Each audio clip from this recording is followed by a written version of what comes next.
This is the Knilly and PB podcast. In this weekly series, we're reading Twilight because Knilly's never read it and PB wants to send memes. I'm Knilly. I'm PB. And we're here today to talk about New Moon of the Twilight Saga, chapters 19 through 22. A pretty big climax of this book.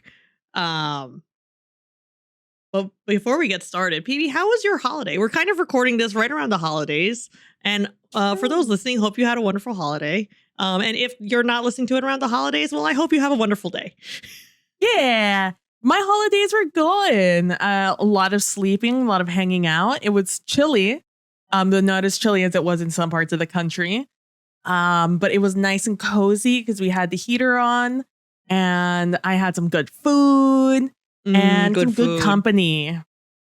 Yeah, likewise. And I got to meet some cute puppies. You know what's really fun? I read this morning, and then there was a mention of Christmas in the books, and I was like, oh, this is aptly timed. True. Is that what St. Marcus Day is? I don't know. Is that a real thing? Like, I don't know if St. Marcus Day is a real thing, actually.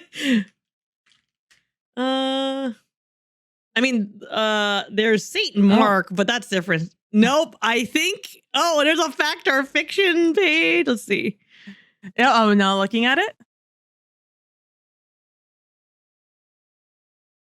it. Apparently, kind of, but not really. There is a Saint Mark Day, and that's in April. That is like kinda the inspiration of it, except Saint Mark was not a vampire. This fact or fiction likes to point out. That'd be pretty neat, if Christianity had some vampires, I guess. It would really up their score with the kids, if they did. Yeah, I mean, technically we have like a zombie. I guess he's not. Anyway, we're not going to talk about Christianity here. But according to religion lore. According to the lore of Christianity, Jesus was raised from the dead. Look, all I'm saying is he was raised from the dead. What else do you raise from the dead? Zombies. Checkmate. Christians. Chapter 19 of of New Moon. Chapter 19 of New Moon. We start off with Alice and Bella running to get onto their plane. I would be so stressed. So stressed. I hate being that rushed to a plane. And do I think like maybe 4 hours ahead of time is a little absurd? Maybe. But that just comes from parents. Do I sometimes think people going in like, yeah, I'll just, I'll be there like a half hour ahead of my gates opening. I'm like, no, that's too close.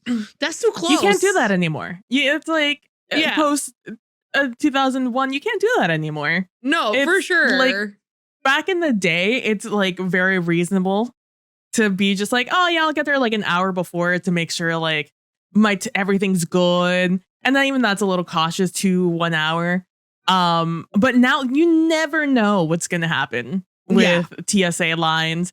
You don't know what's happening. You want to get there at least 2 hours early to make sure you're good. But it does me no favors. I have a ton of anxiety about being late to things. So even if I'm there on time, I'm right there. I'm pacing. I'm like, I'm going to do something wrong's going to happen and I'm going to do it wrong and I'm going to be late. I'm going to fall asleep standing up or something. And then it's game over, man. I'm going to be late. I'm going to be stranded. That's it. For sure. GG's. Like, and this stressed me. Like, even just recently, I was trying to do the cool thing and check it on my phone, like, what's the point of having if I can check? I couldn't check it on my phone. I'm like, oh no, I'm not gonna have a seat. I was like going through the pace. This was like a very recent trip, actually, like last month to LA. And I was trying to get home and I'm like, I'm gonna be stuck in LA. I guess that ain't so bad, but I want to go home.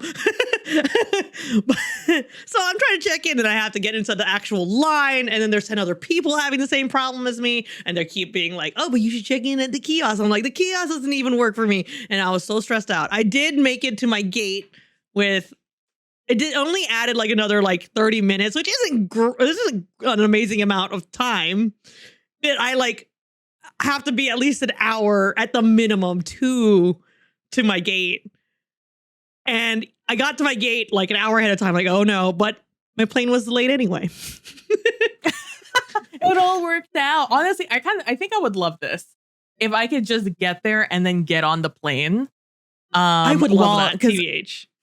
It would, like, the amount of anxiety time of me waiting for me not being able to get on the plane would minimize to nothing if I just got there and was on the plane. Like, maybe that's why people get there so late, because they're just like, you know what? I just want to roll up and get on the plane. I don't want to sit down.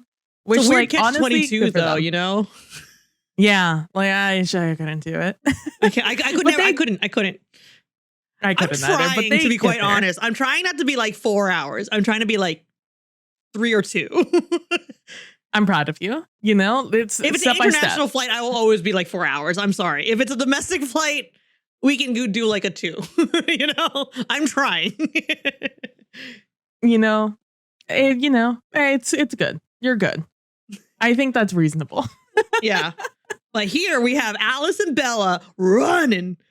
Because they even like bought a last minute flight, which also that stresses me out. Like, how do you know you're even guaranteed a thing? But But like with the speed that Alice moves and just like dragging Bella along. Yeah. And like, you know that if Alice has like the fast pass to get through.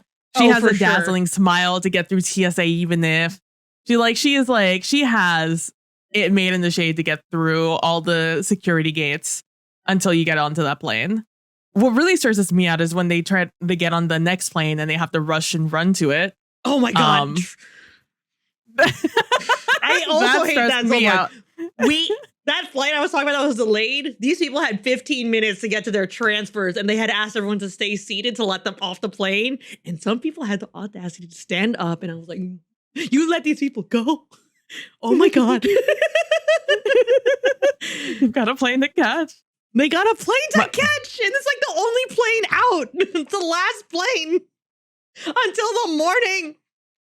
Speaking of the holidays and how messy it is in the... Oh my gosh. First of all, there's like some current events.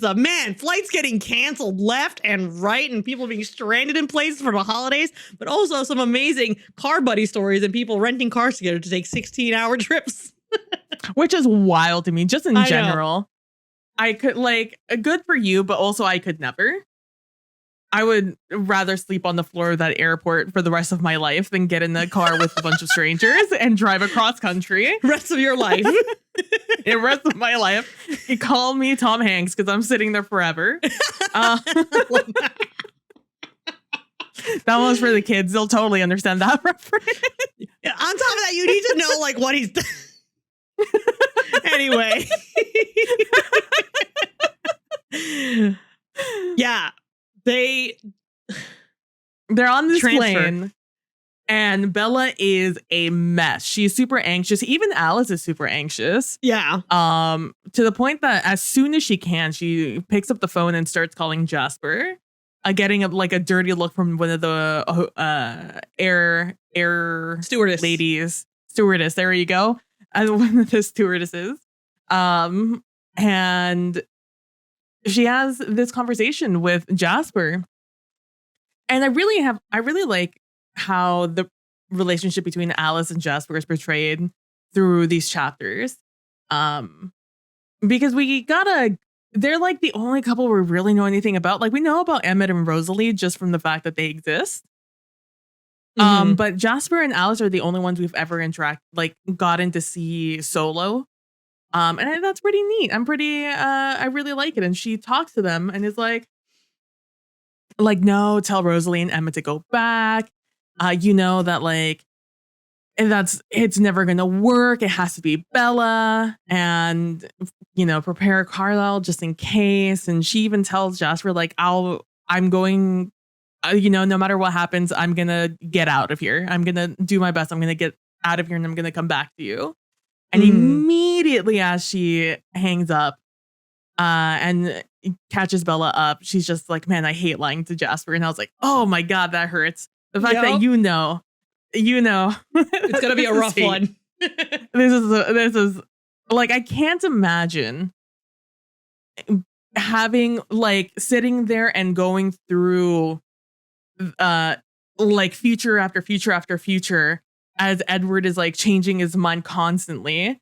That anxiety of just like, I don't know I feel very helpless that I can, because like it's one thing about ruminating and imagining all these awful things in your mind of what's going to happen. It's another thing being able to literally visualize quite literal futures of things that are happening. It must be quite the mindfuck, and I do not envy Alice in this moment at all. For sure, especially because like she gets incredible clarity for like visualizing Edward's fates and all that stuff. But yeah, this plane ride is just kind of like chilling. Alice is like sitting back and like doing her oracle thing, and then Bella's just left to her thoughts. So it's very funny that I love that a little bit even before this, like Alice knows how anxious Bella is, and Alice just has to turn and be like, it's faster than running.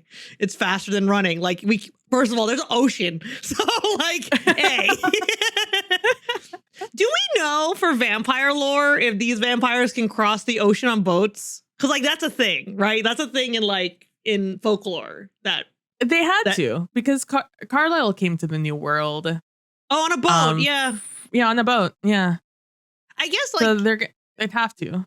Yeah, I guess they can. I just know it's like of great duress to them to do so. But I guess, again, I don't know. I don't know Twilight vampire lore aside from like they sparkle and they all have like a unique power set. And they don't all have a unique power set. Yeah. Just some of them are unique. Mm-hmm. And as we find out later, they have varying degrees of potency. Yeah, depending. Yeah. But yeah, just funny that like Alice was gonna be in that for the entire flight. So their first flight was to New York and then to Italy.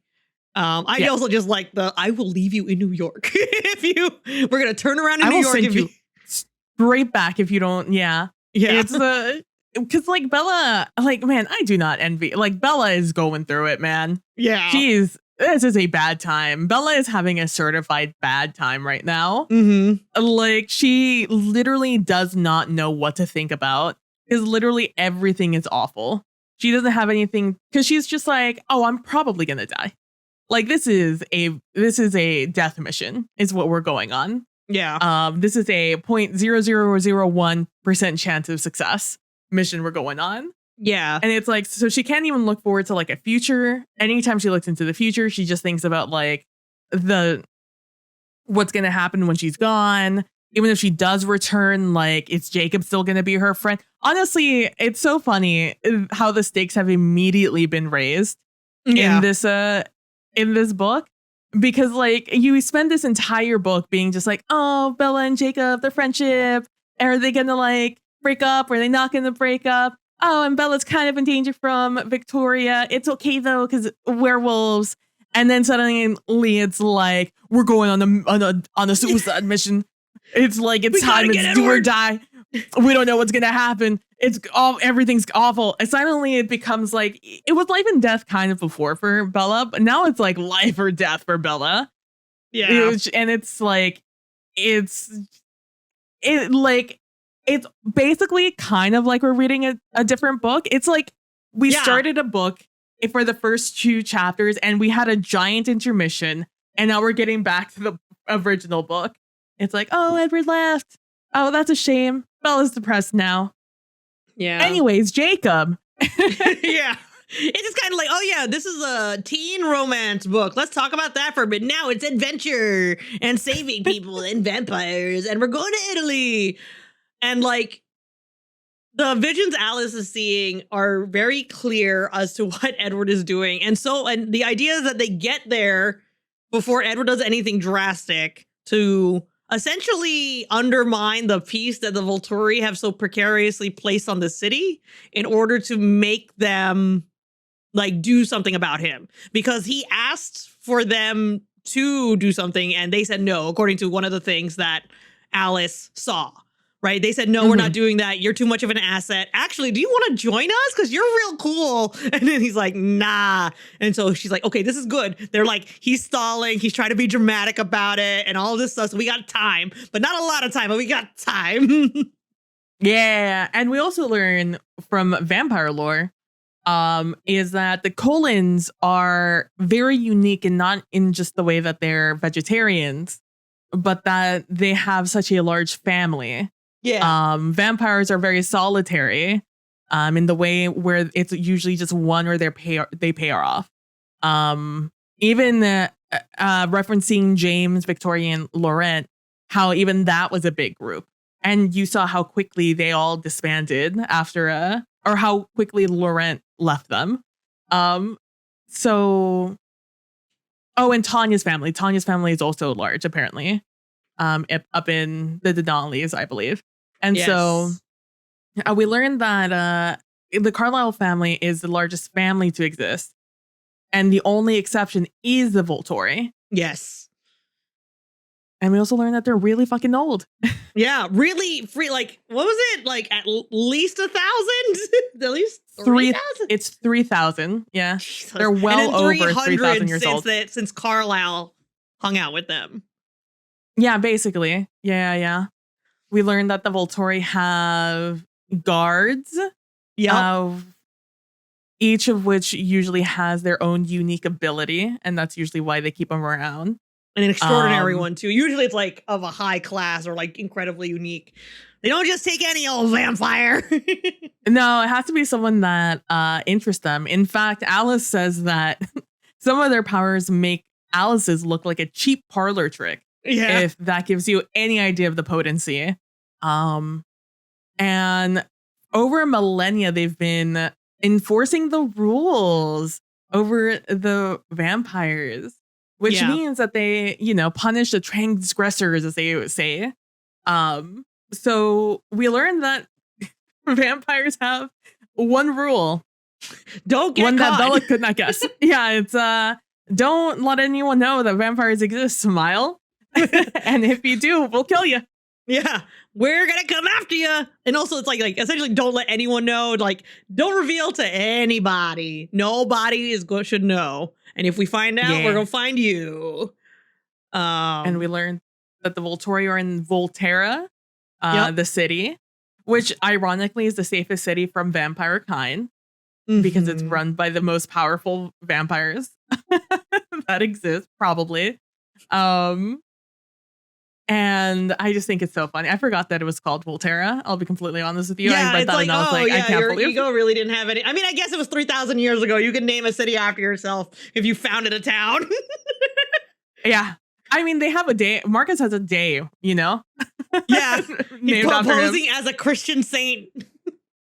Yeah. I mean, he did drive out all the vampires from the city, technically, They're just, chilling, hidden away. Exactly. And there's a moment here with Bella as all of this is getting told by her, as Alice glares at this businessman in the back who was trying to eavesdrop, I guess. Right. That Bella notes that it's amazingly easy to say his name now. Speaking of Edward, I wasn't sure what the difference was. Maybe because I wasn't really planning on living much longer without seeing him, or at all if we were too late. It was comforting to know that I would have an easy out.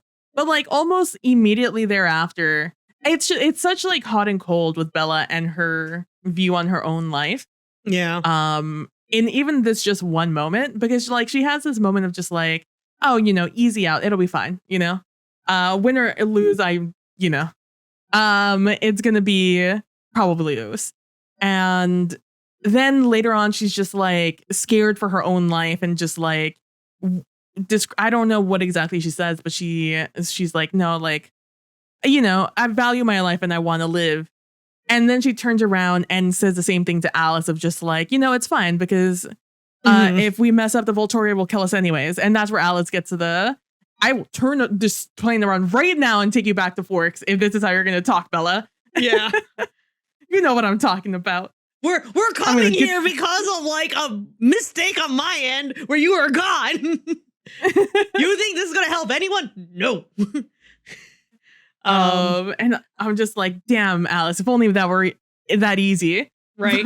We continue Don't on. make me turn this plane around. Another conversation I want to make sure that we touch on while they're here is they kind of bring up Bella becoming a vampire again. I don't have it highlighted. I don't think I highlighted it. Oh, right. No, I have it right here. But essentially it's like it would be easier if in this moment Bella was a vampire so that they can head over, or like it wouldn't be as difficult as this since she's like a human. But Bella's essentially like, bite me right now on this plane. And Alice is like, no. First of all, even if I wanted to at this moment, it's not going to go great for you for a few days because we have to find Edward. B, no one on this plane is going to really appreciate that. Crying baby? No. How about a human in the middle transforming into a vampire on this plane? It's like, because it comes up because Bella's just like, man, I wish I had, the things in your visions, Alice, had come true. And Alice is like, well, it was a possibility at the time. And then Bella's like, yeah, at the time. And Alice like sits there like contemplating, and then she's like, okay, actually, Bella, honestly, I think this has all gotten beyond ridiculous. I'm debating whether to just change you myself. And I was just like, I can't imagine how frustrating it is for Alice seeing like the positive outcome right off the bat. I'm just like, oh, I'm getting a new sister with Bella before I even meet you. We're going to be such good friends. I've seen it. And then Edward, Mr. Grumpy Pants, is like, no, we're not going to do that. Bella's going to keep her humanity. And it's just like, I have to imagine like the timeline is still basically the same, where Bella does end up a vampire eventually.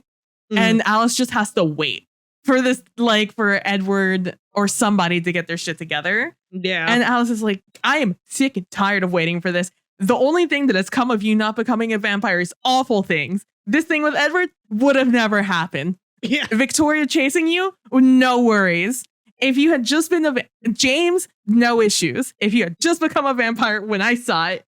Yeah. And I thought it was really funny, as you said, where Bella's like, right here, like, bite me, Alice, right here. Because like she says it really loud. And I can only imagine it's just everyone on that plane. It's just like, this is the lesbian activity that's happening in front of you right now. Bellis happening on the plane. I'm sure there's plenty of fanfics about it. For sure. Yo, Mile High Club vampirism? Ayo. It's just also so funny. Because like then it also comes down to Alice being like, if it would even work, because Alice doesn't necessarily know how, like, to make it like to tweak the successfulness of turning someone, right? Like it's not just a bite, right? Well, here's the thing. Well, no, it is just a bite. Their saliva is venomous, so if you bite someone, the venom immediately enters your stream. The thing is that Bella smells particularly good. She is particularly sweet blood, is how I'll refer to it. Launching before turning.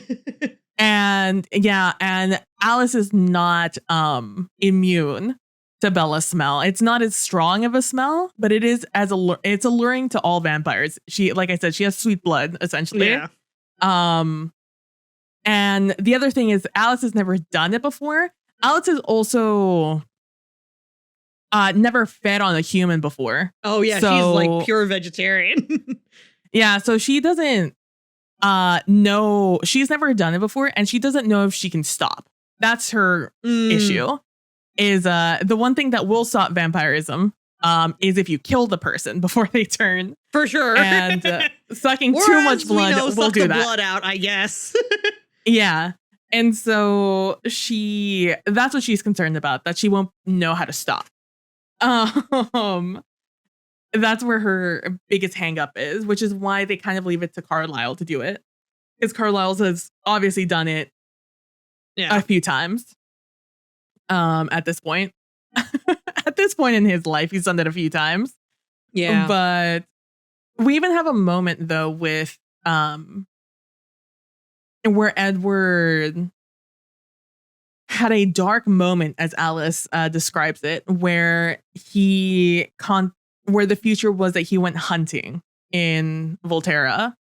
But he changed his mind, and Bella's just like, yeah, he wouldn't want to disappoint Carlisle, not at the end. I was like, oh man. Yep. Imagine. Yeah. Gosh, the huge, like, I couldn't imagine, like, if Carlisle got word of Edward's death and like, oh, by the way, we got him because like he ate human. Yeah. He broke his vegetarianism. It's like, I don't think Carlisle could ever be disappointed in his children, but I think he could be just sad. I think Carlisle will just be really sad because he knows like how he's feeling in the moment about losing Edward. Mm-hmm. But then to imagine losing someone like Esme, you know? Yeah. I think he would feel for him in a way that he felt that this was like something he felt he had to do. But Edward would never see it that way. Edward's a child who's like, no, I want to make my dad proud. Yep. Still 17. Yep. And I really like that the way Alice described it is like, right now he's leaning towards the melodramatic. He wants the biggest audience possible, so he'll choose the main plaza under the clock tower. He'll wait till the sun is exactly overhead. I'm just like, you fucking drama queen, bitch. I know. Edward. Works for us, though, in this moment, so, you know. Yeah, you know, it worked out. It worked out, but what a dramatic bitch. I know. They land in Florence, and then they have to get a car to go to because this town is incredibly remote. Yeah. And I just love this line from Alice, like, Bella, how do you feel about Grand Theft Auto? And that was my favorite thing. Yeah, cuts to her with a freaking yellow turbo 911, and I was just like, or 991, whatever the numbers are of this freaking car, one of the fastest cars at the time. Alice is ecstatic. Bella's a little scared, but also understands, like, you know, she's like, could you like pick something less conspicuous? And she's like, but how about nothing's gonna be just as fast as this one? Yeah, because like at this point, it's just a race against time as to how fast they can get there. How fast can you get to Volterra? And on the way, while Alice is fucking pedal to the metal out here, weaving in and out of traffic, they're just like, man, why is there so many people? Well, what's happening? And it's like, oh, in like Alice's mind, like, what's happening right now? Why are there so many people? It's like, what day is it today? It's like, I don't know, the 19th. And it's like, of course it would be St. Marcus Day. Yeah. And it's like, yeah, of course it would be St. Marcus Day. Of course, you know? That, you know, St. Marcus Day, that day when, you know, St. Mark drove out all the vampires. He did. With his crosses and garlic, and this is where all and like he did. He duped me. St. Marcus duped me. I mean, he did technically drive out the vampires, just not certain vampires. Yep, and to be fair, they don't eat anyone from Volterra. No, the they people do of not. Volterra are the safest people that will exist. In order to not raise any suspicions, St. Marcus, quote unquote, moved on to Romania, that's where he died, but he's actually just hanging out. He's one of the guys, one of the dudes. We find out later how the Volteri eat, but we'll get to that when we get to cross that bridge. Yeah. Well, Alice tells us. She tourists, right? Alice, no. What they do is when Alice is describing them, I'm pointing up as if you can see that I am pointing to a few pages ago. When we're on the plane, she's like, so you know about the Volturi, right? It's like, oh, or she was like, oh, I'm surprised you knew so much about the Volturi already and that you picked that up so quick. And Bella's like, tell me more. Like, why would he go to the Volturi and blah, blah, blah, blah, blah. And one of the things that Alice says is that the Volturi, tell me again what you didn't know. Well, what was the thing you just said? How they eat. Like, if they don't attack attack anyone from Volterra, how they eat. they will go to they will go a distance to lure people back to Volterra, to the Volturi. They will go to like other cities, other countries, and bring them back and then eat them there. I believe she describes it as even going to a great effort to bring them from long distances and just to have people. I think this is just the situation later on in these chapters. It's just so happens that there was a giant celebration. Yeah. Yeah. So they were just like, sweet. Yeah, because I have to assume it was also like a little bit like a party. I was just like, St. Marcus Day, let's celebrate, sort of that situation. As horrific as that is. But we'll get to that when we get to that. My favorite line before we get to the next chapter is Alice telling Bella, try not to trip. We don't need any concussions. Right.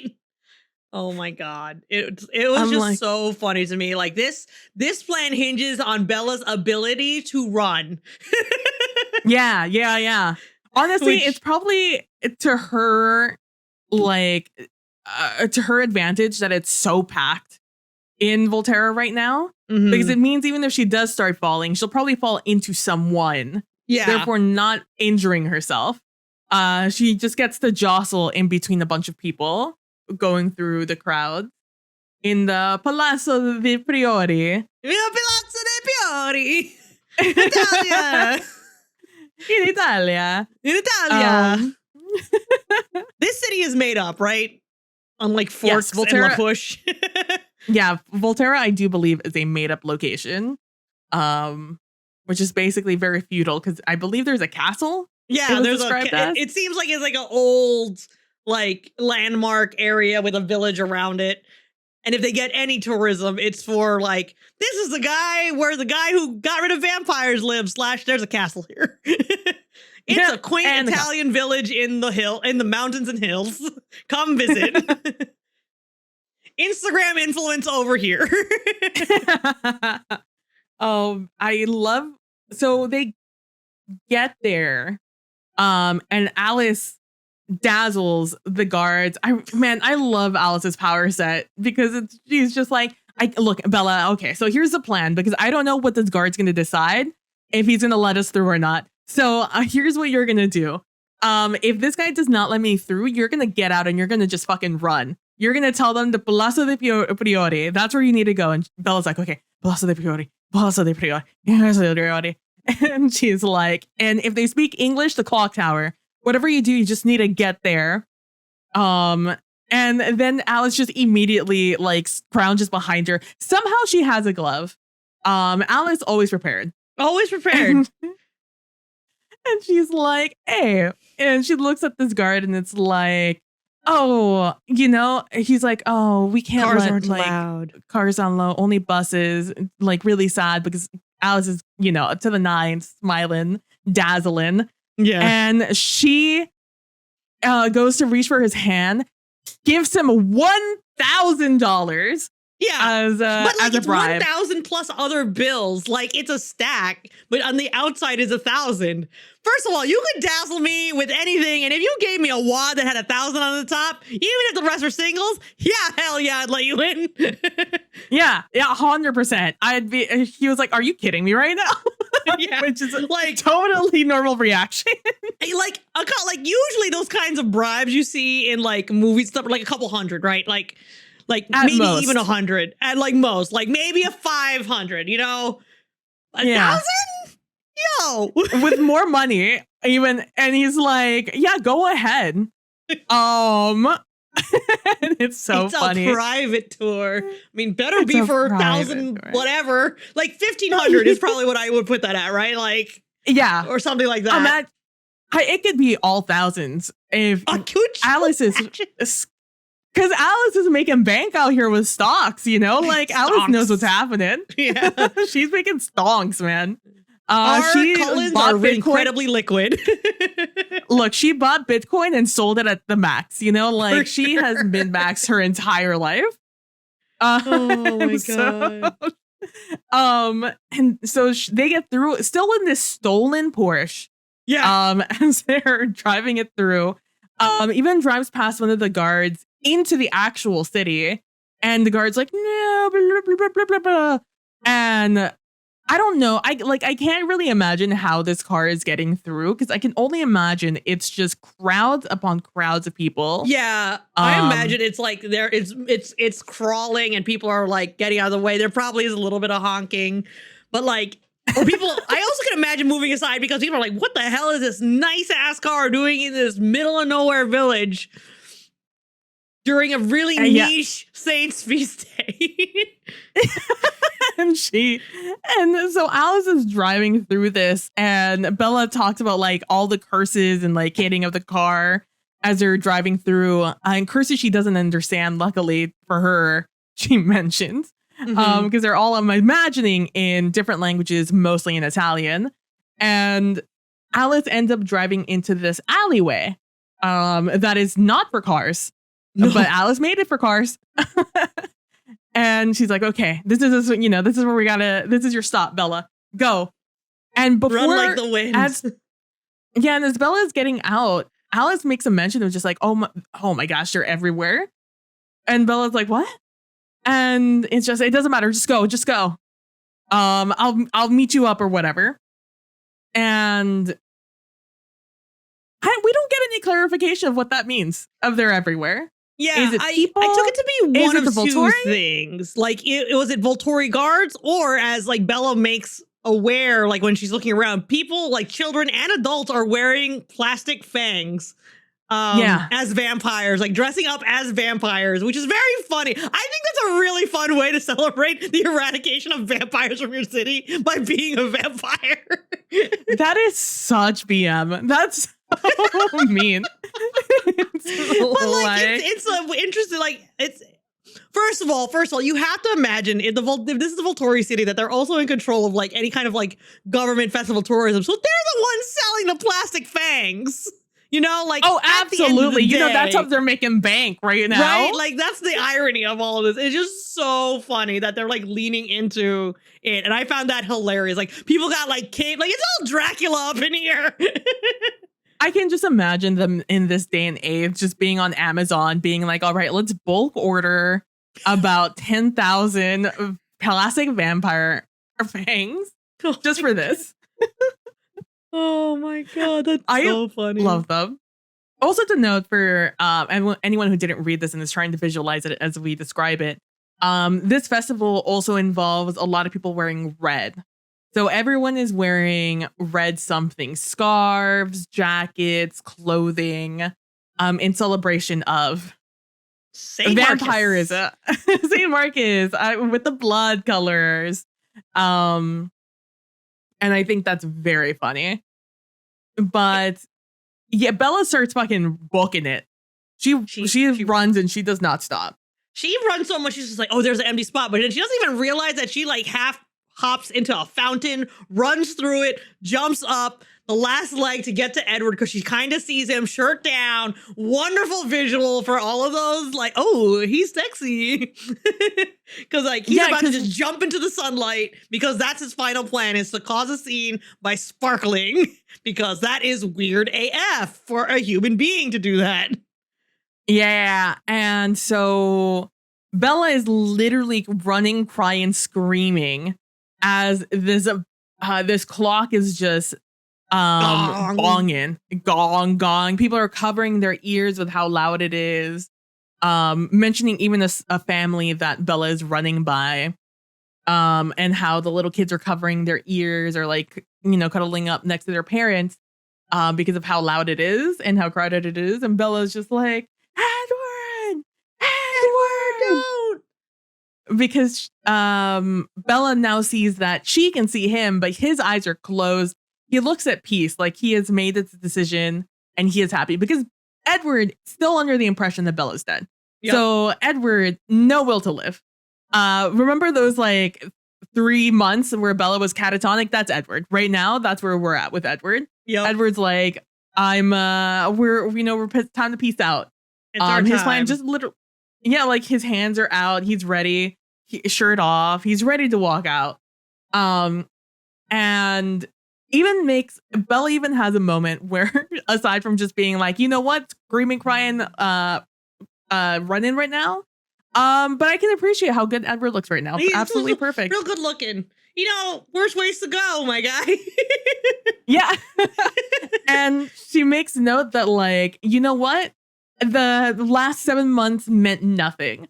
And his words in the forest meant nothing. It did not matter if he did not want me. Because Bella is still under the impression that Edward does not want her. She has taken what Edward has said at face value and has taken it to heart. That he does not want her anymore. And after this, even if they do save Edward, he is still not going to want her. She is doing this for her because she could not live knowing that Edward is not alive somewhere. As much as it is for Edward, because, you know, don't die, smile. Please don't go. Yeah, it's like, it did not matter if he did not want me. I would never want anything but him, no matter how long I lived. And I was like, damn. Really, once again, just cementing where Jacob and Edward kind of lie in her heart. And then she gets to Edward right as he's about to take a step. She slams straight into him, aka into a marble wall. Yeah.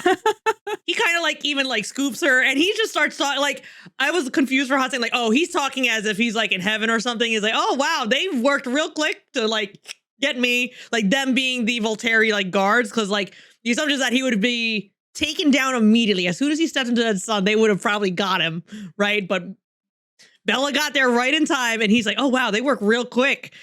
Wow, I'm already dead. Like, dang. Yeah. He was very impressed. Yeah. It's like, honestly, it was a little heartbreaking with his first sentence. When he opens his eyes and sees Bella, he's like, amazing, he said. His exquisite voice, full of wonder, slightly amused. Carlisle was right. And I take that as, because one thing Edward has always believed is that he is a monster and he cannot atone for what he has done and for what he is. So for him, his afterlife is not very bright. To the point where I don't think he really thinks he's going to go anywhere, even if he does go somewhere after he dies. I don't think he thinks he's going to a good place.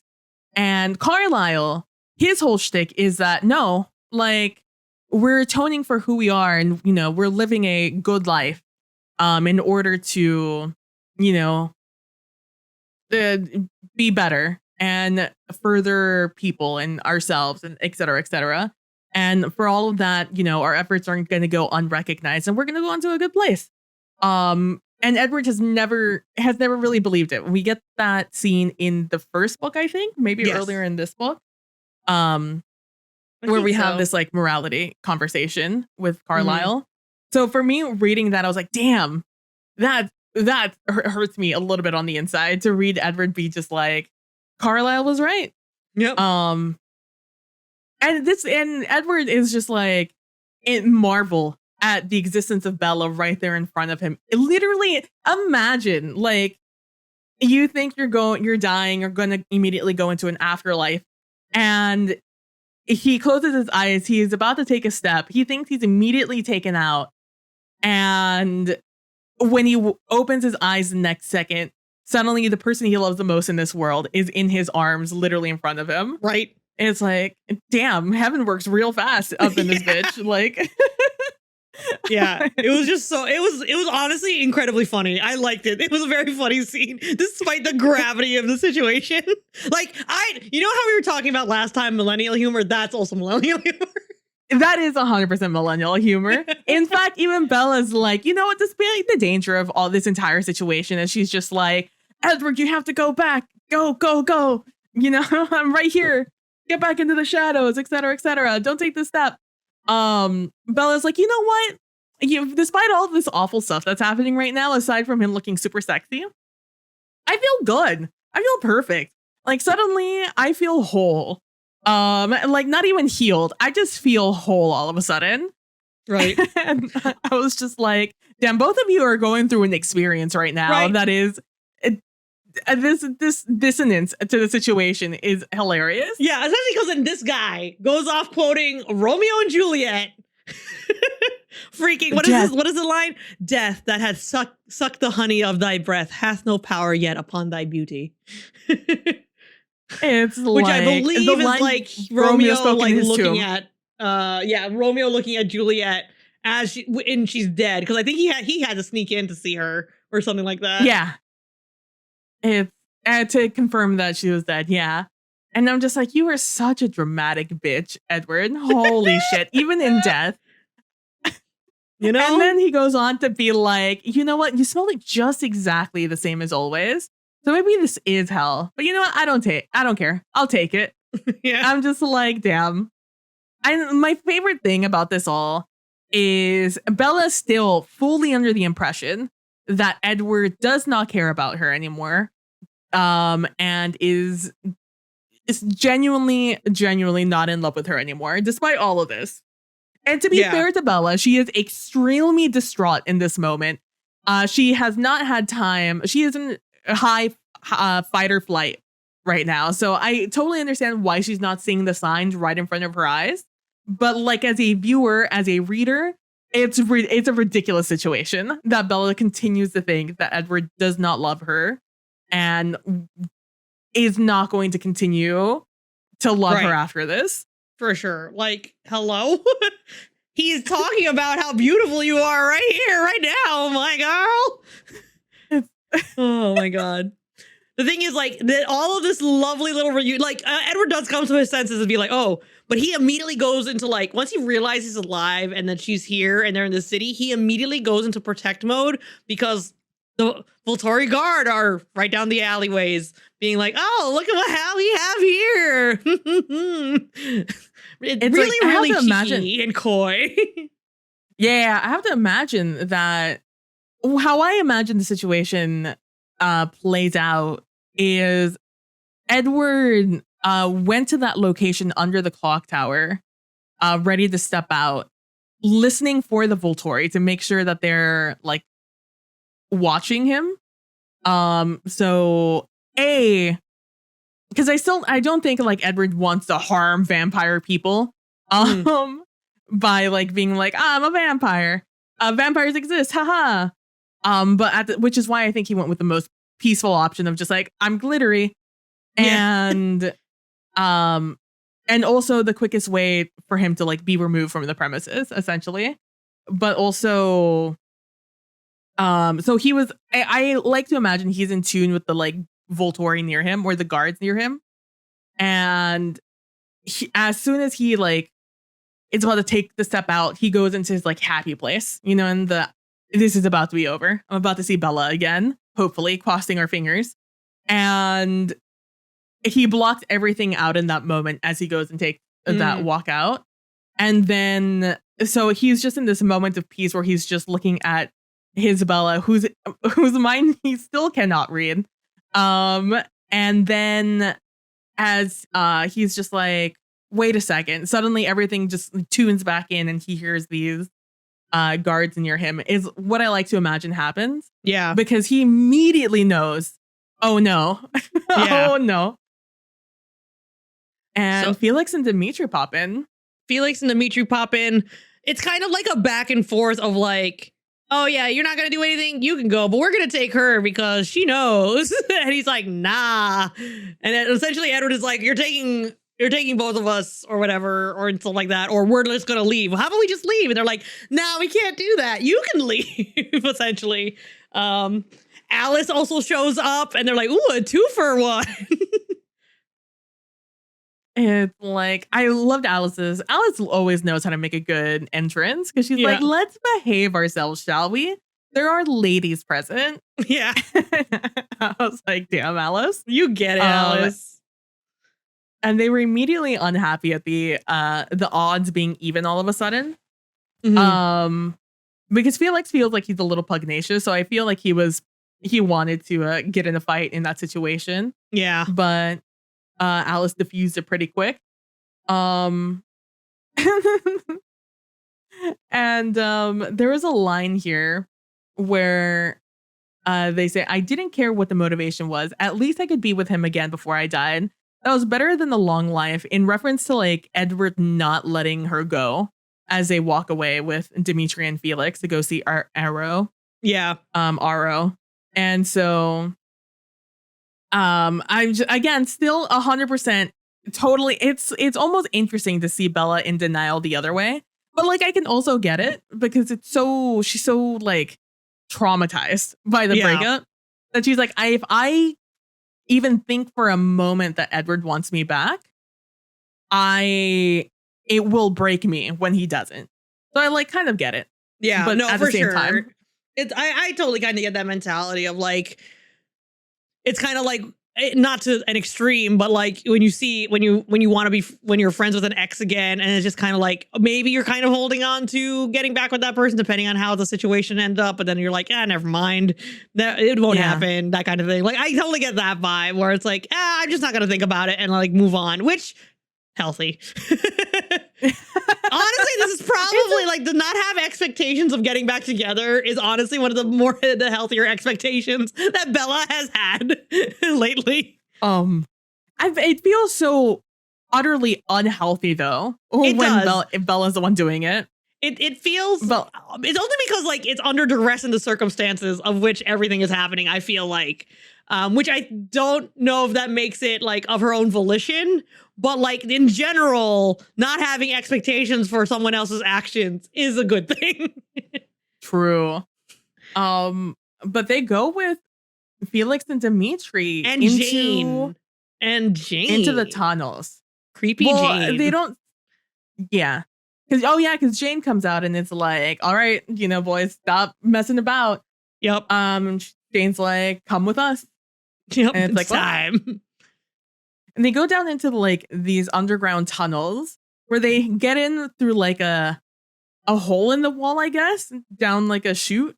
It seems like either a hole in the wall or like a sewer grate or something where they don't have a ladder so that other people can't go down, I guess.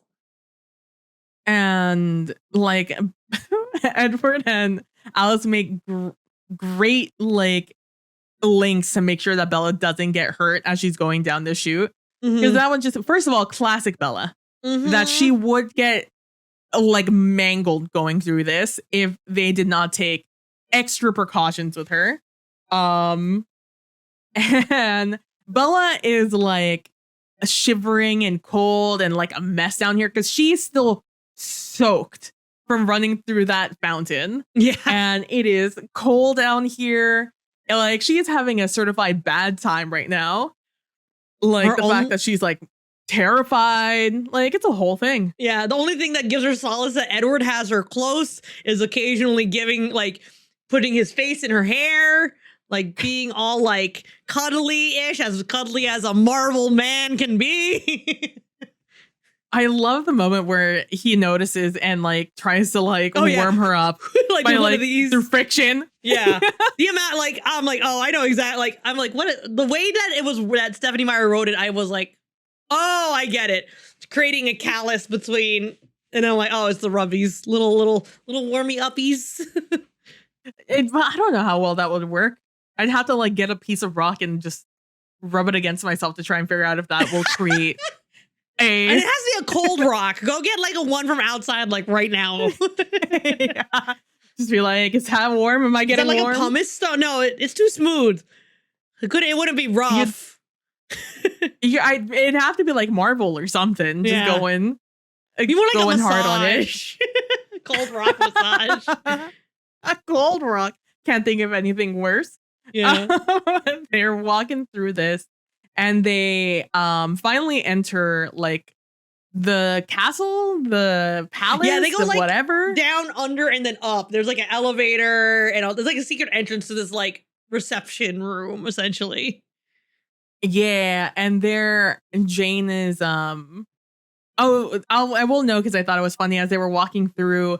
Felix like kept sighing behind them because they were going so slow because of Bella. Yeah, they're human in the group. And I just have to imagine that's so funny because they have because these are vampire tunnels. These are for the guards and the Volturi. Yeah. They're just running back and forth underground through these tunnels. And all of a sudden they just have to go super slow. I have to imagine it's like following a slow NPC. Oh my in gosh. a video game. A follow mission. I have to imagine it's just like that. That's Felix this entire time. Like you just want to It's run like, ahead and then all of a sudden they might get lost. And you're like, I can't do that because then they're going to get stuck on like some geometry and then they won't follow me. And so they get out and Jane is at like the elevator for them to like go wherever. And then we meet our next vampire, Alec. Who is described as who could basically be Jane's twin. With how similar they look. As described by Bella. Also, we see some humans. Yeah, we see the human around. is a receptionist who I think is it Dimitri or Felix that gives him a wink and is flirting with the human. But the receptionist might be Dimitri. Yeah. The receptionist is a human. And Bella's kind of like, okay, figure that one out later. We get some mind reading from Edward later when things have calmed down after this bit. But TLDR, she thinks like she wants to be as useful as possible. She hopes to become one of them in the end and not just get eaten, but she knows that there's a possibility to be just taken. So risking it for the biscuit, I guess. Be with some hot vampires for a while, you know? Yeah, exactly. And we learn a little bit more about why it could be like that later also in a later book. Who met them at the border was Jen. And so they go in and they meet Arrow. Arrow. I keep calling him Arrow. Arrow. Yeah. I was saying Arrow in my head, but if it's Arrow, we go with Arrow. But he's like head honcho. Yeah. Or at least the most vocal honcho. Yeah, most vocal honcho. They enter this room.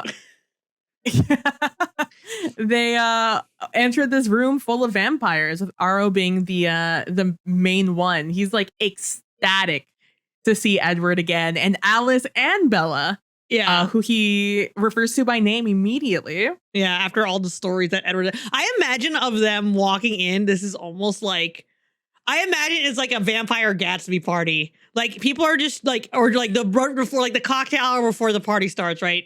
Because people are chilling. Like she mentions that like, oh, there's some women in like some wonderful dresses chilling in the sunlight. Like there's like they have like a sunroof or something where they're like being sparkly, but they don't care because it's all vampires here. But there's like a good amount of them here that are all like chilling, and I'm like, yo, cool.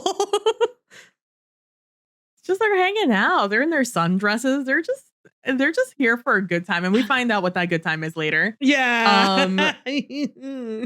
And so Edward and Alice and Bella has just been a mess this entire time with her nerves absolutely shot.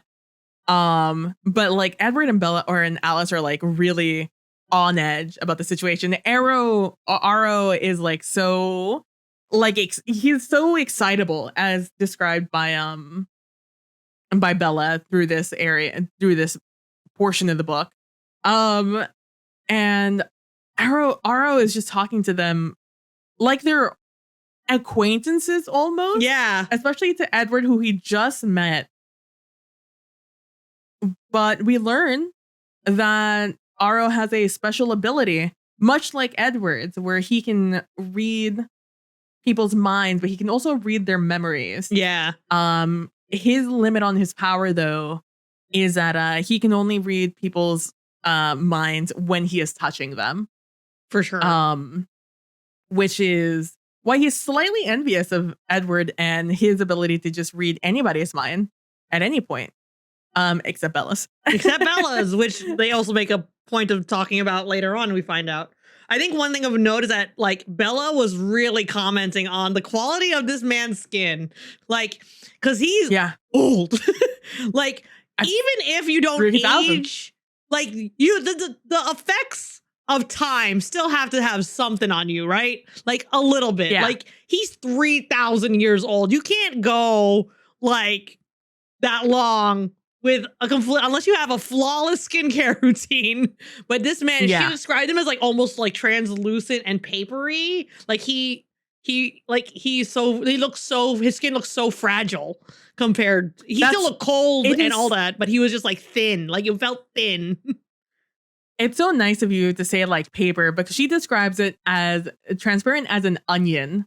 Mm. Which that is was Bella's considerably description. thinner. Yeah. Like that's so visual, like the transparency of like a sliced onion. And how horrific that would look. She even mentions that like when Aro gets close to her, she's so uncomfortable because he looks so alien. Because I have to imagine, because they don't have really blood pumping through. I don't really know how. I don't want to even think about how the physiological existence of a vampire has to work. Yeah. But like, I'm assuming like veins like going through, almost looking gaunt.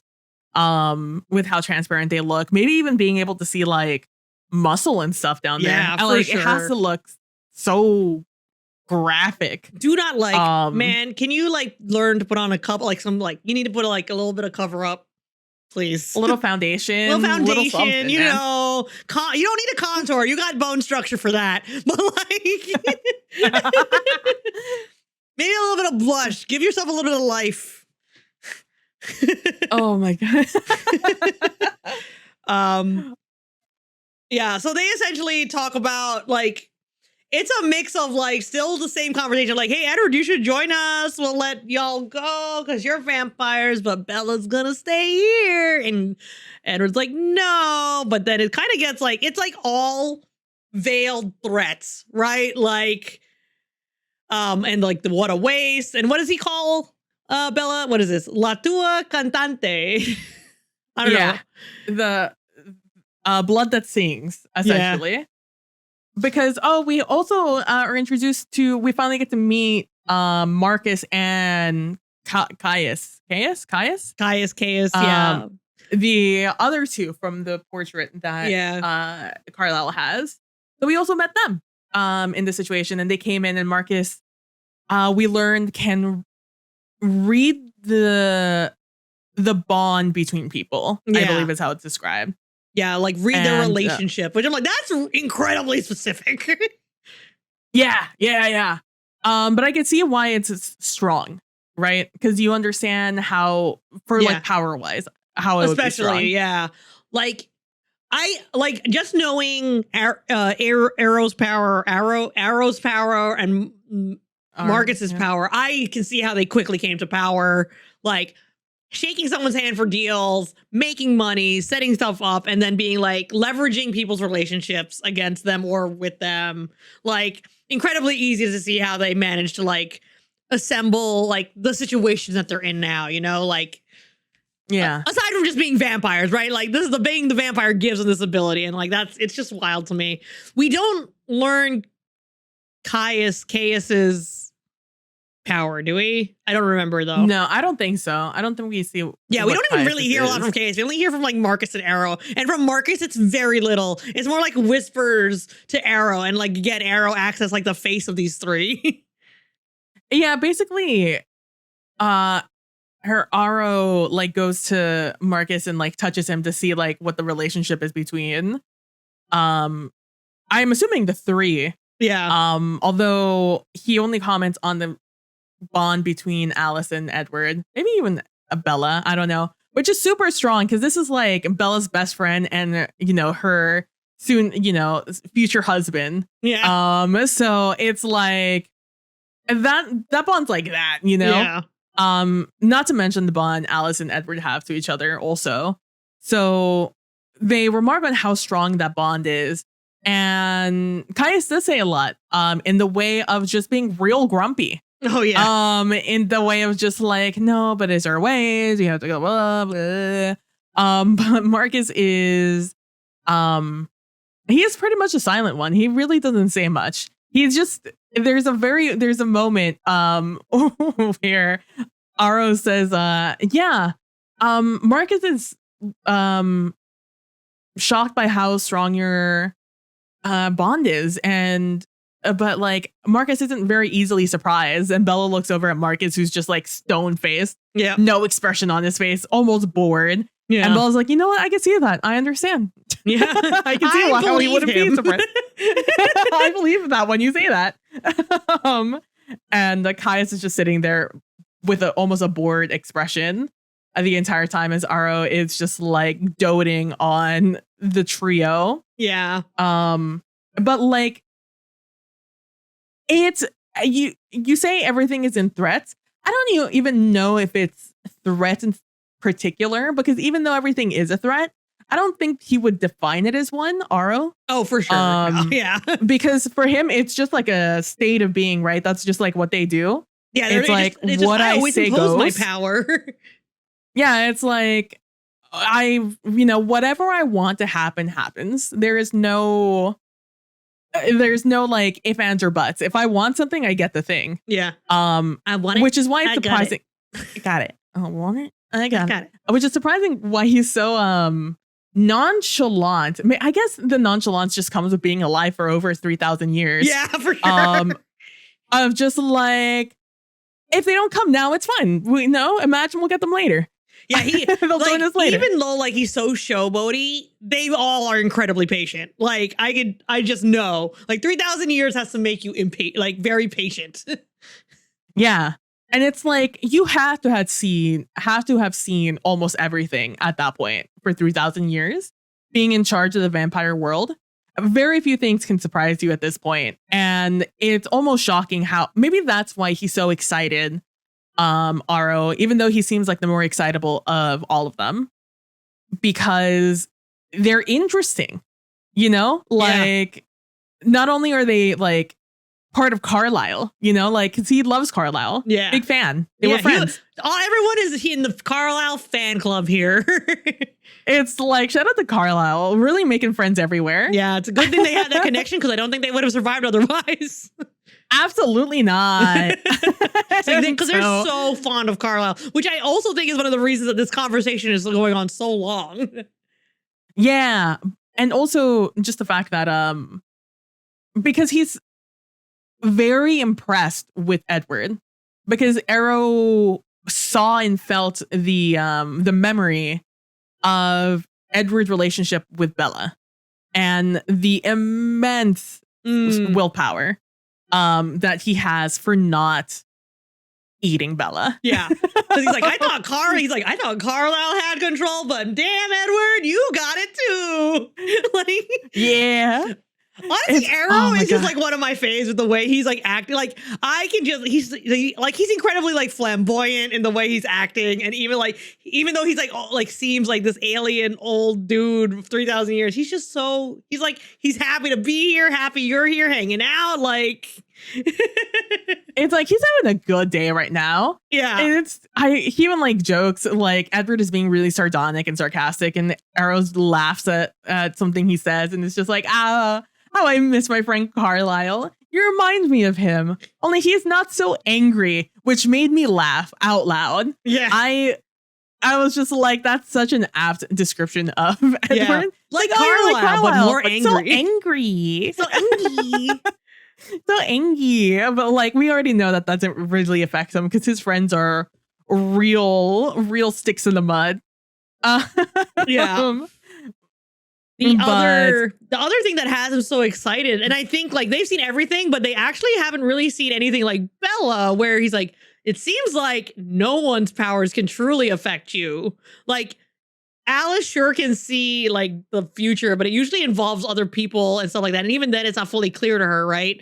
Mostly because their bond is early. Like they don't like not as strong as like Edward's, but even like some of like Bella's stuff evades Alice, but essentially like so far powers don't seem to affect Bella as strongly or at all. Like she's been affected by the mood, but she's not affected by the mind reading. But like Aro asks like, hey, can I try? Please? I want to know. And then Edward's like, yeah, do it. Like, he doesn't want to do it, but he knows like they're going to have to do it regardless. Like, right. They're not in the position of power here. Yeah, but Edward still tries. Edward's just like, ask her before you do that. Yeah. And Aro's like, oh, of course. Would you allow me to, blah, blah, blah. And Bella's like, yeah. Okay. Which is where the where the alien comic comes up, because he gets real up close and personal with her. Yeah. And yeah, nothing. Like she sees a bunch of emotions pass over Aro's face. one of just like almost disbelief and just like excitement of just like, whoa. But also just like, yeah. And then as he walks away, he's just like, I wonder if any of our powers work. And he looks at, and this is where like that almost frivolous, anything that I want, I get happens. Because he's just like, Jane. And Jane, real excited to be real mean. Yeah. Jane she's like, I've waited. Yeah, she wanted like it's also so funny because like Jane's been waiting, but also like Felix and Dimitri in the back are like, can we? Can we? Arrow, huh? And Arrow's like, stop. You're ruining my fun. And Edward is like, no, and goes to like stop her, and he stops and falls to the ground and writhes in pain for a while there. Yep. Because that is Jane's power. Jane can cause you pain, apparently, with her mind. Because she does not even touch Edward. She is just simply looking at him. Yeah. Which makes Jane extraordinarily dangerous. Yep. We don't even know to the extent of like what that pain is. It's just pain. Like we don't know the details. Yeah. No, the only reference we get is that Aro says, I had Jane do that to me once just because I wanted to feel it. And I'm surprised you went through that silently. It's like, oh my gosh. He's just even more impressed with Edward. He wants to add Edward to the collection. Dude, Aro's like so ready for him to join. And Bella this entire time, like as he's writhing, Bella's like, Edward, no. And Alice is holding her like a vice grip to not go. And Alice is like, this is her power. And Bella's not even paying it. Man, such rude energy, not paying attention at all to Jane. And after Jane stops, hurting Edward, he immediately gets up and looks at Bella and he's like, no. And Bella's like, what? And she looks over to Jane, who is just glaring at Bella. I was just like, And Aro's like, oh, wow. So nothing does affect you. That's so exciting. Cool. You're so cool, Bella. Like, it's so funny. Yeah, and to the point where he offers all of them a position with, the hangout with the Volturi, from Alice to Edward to Bella before. And they're like, no, thank you. No, thank you. Yeah. No, thank you. And when Caius is like, the human? And it's like, imagine having someone like Bella. Like, if this is what they are like now, imagine what they'd be like as a vampire. It'd be so cool. And Alice would like brighten up the place. Like, it'd be so cool. And Caius is like, whatever. And Aro's like, okay, you guys can go. And Caius is like, Aro, they broke the rule. Bella still has to pay. And Aro's like, but Caius is like, Aro? He's like, oh, and it's like, do you still have, and it looks at Edward and is like, do you still have no intention of turning her? And Edward is like pained in this moment. Because this has to be his second biggest nightmare, aside from Bella dying, is her becoming a vampire. Yep. And in this moment of where he's like super pained and like, I have to make a decision. Once again, Alice takes the wheel here. Alice walks up to Aro and just holds out her hand as Aro like makes everyone stand down because they're all on guard as she walks up. And Aro touches her and delighted with what he sees. And he's like, okay, you guys can go. Yeah, he's like, you have to do it soon though. Yep. He's like, oh, and then he also comments like, oh, also being able to see the futures that you've seen because they're her memories now is interesting. Yeah. Oh my gosh. And but yeah, so Caius is just like, you have to do this sooner rather than later. We'll be watching. Because we'll be watching. We'll come to check. We're gonna come to check. Yeah. And it's like, damn. And they leave, and they leave soon because they keep talking about this Heidi character who's coming back. Right. And Edward's like, oh, well, we better leave sooner rather than later then if Heidi's almost here. And Aro's like, yeah, accidents do happen. which you don't really understand what exactly that means until we're a few steps out of the back into the tunnel system, and they pass Heidi and a bunch of tourists that are coming in. Bella making note specifically of one in the back with a cross who's looking very concerned, as a lot of other people are just like taking pictures and noting like being the architecture and stuff. Yeah. And they enter the room with the room full of vampires. And suddenly it becomes glaringly clear why they were all in a room together, and why Heidi was dressed to the nines, attracting all these people. And they don't get too far before they start hearing the screams of the people.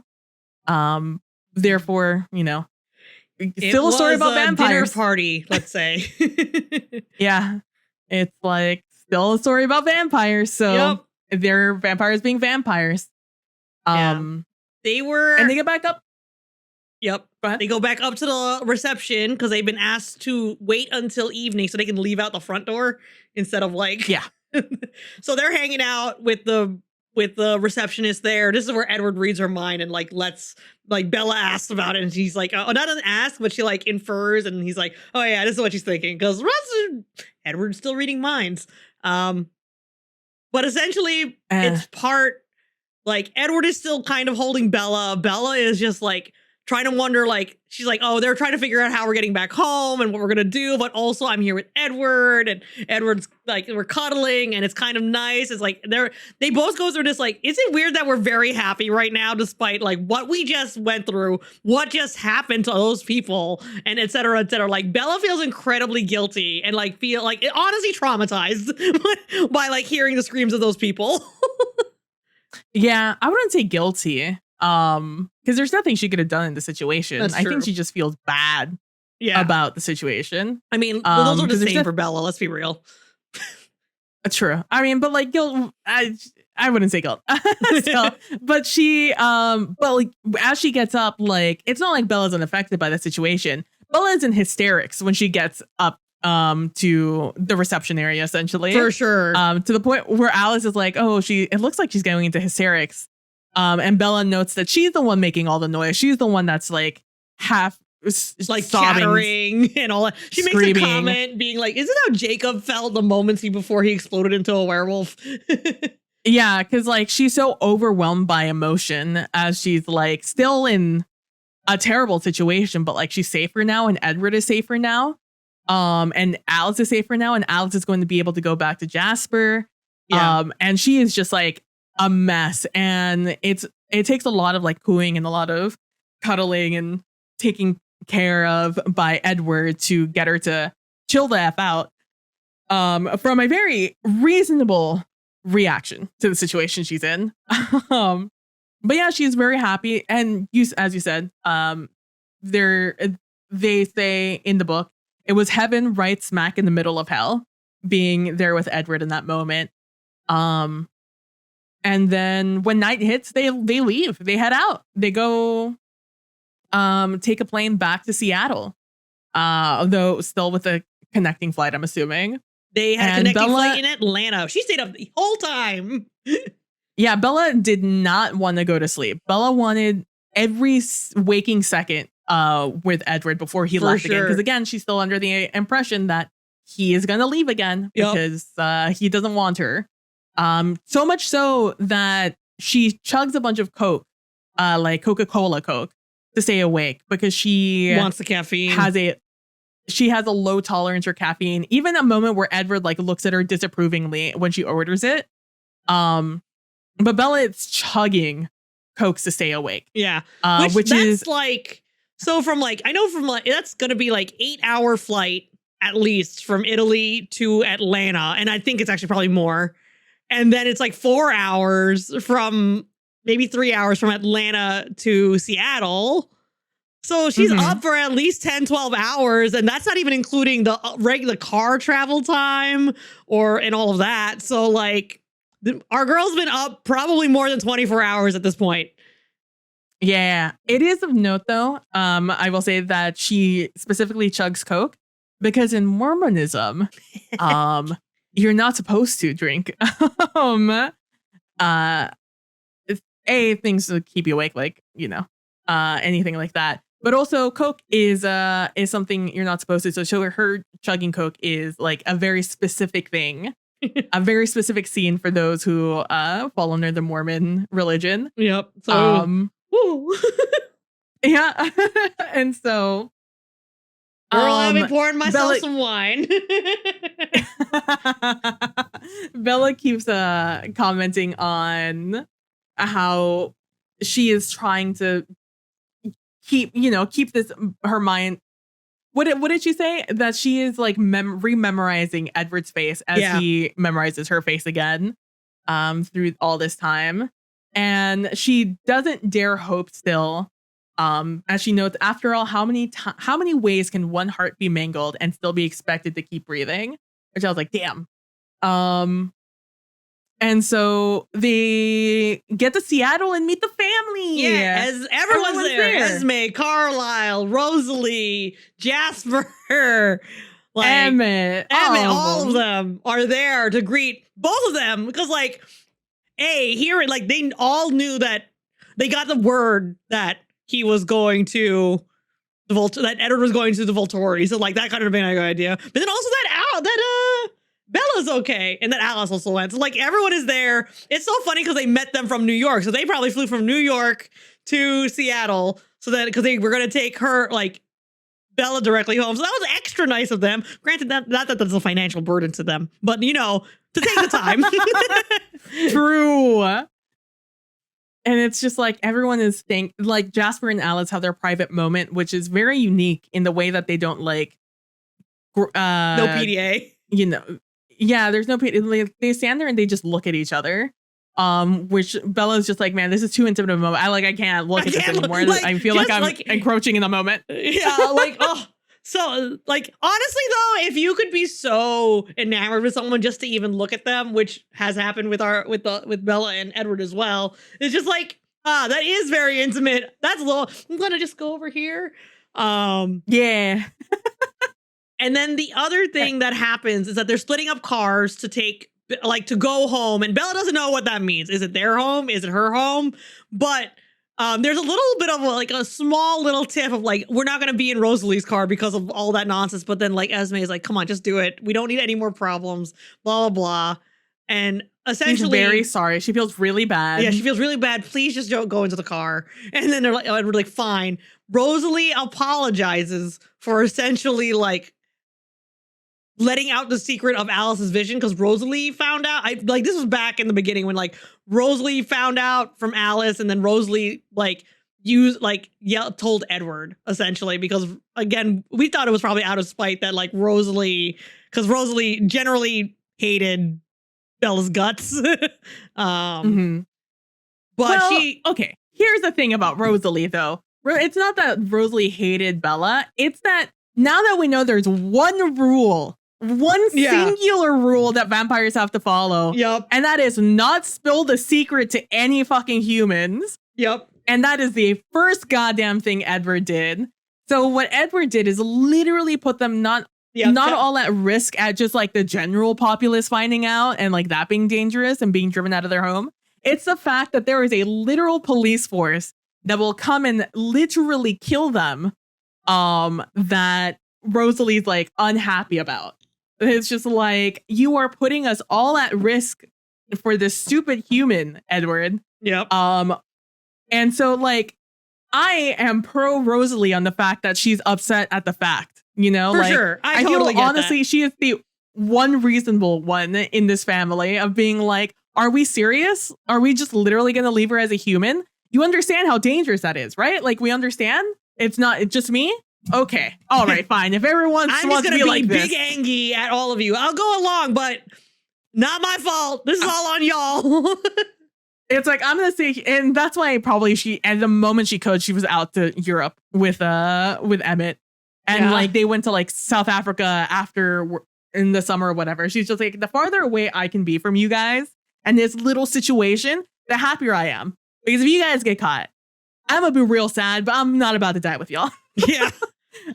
But she apologizes, and they drive off to Forks, Washington, to drop off Bella at her house, which she's like falling asleep, tired as fuck, like probably on a caffeine crash. Edward's trying to carry her to her room, but Charlie's like, how dare you show your face? He's doing the dad thing. I'm like, how dare you show your face? You broke my daughter's heart. How dare you come over? She's like, he's just really tired. Can I just bring her upstairs? Blah, blah, blah. We don't get an explanation. That's the next chapter.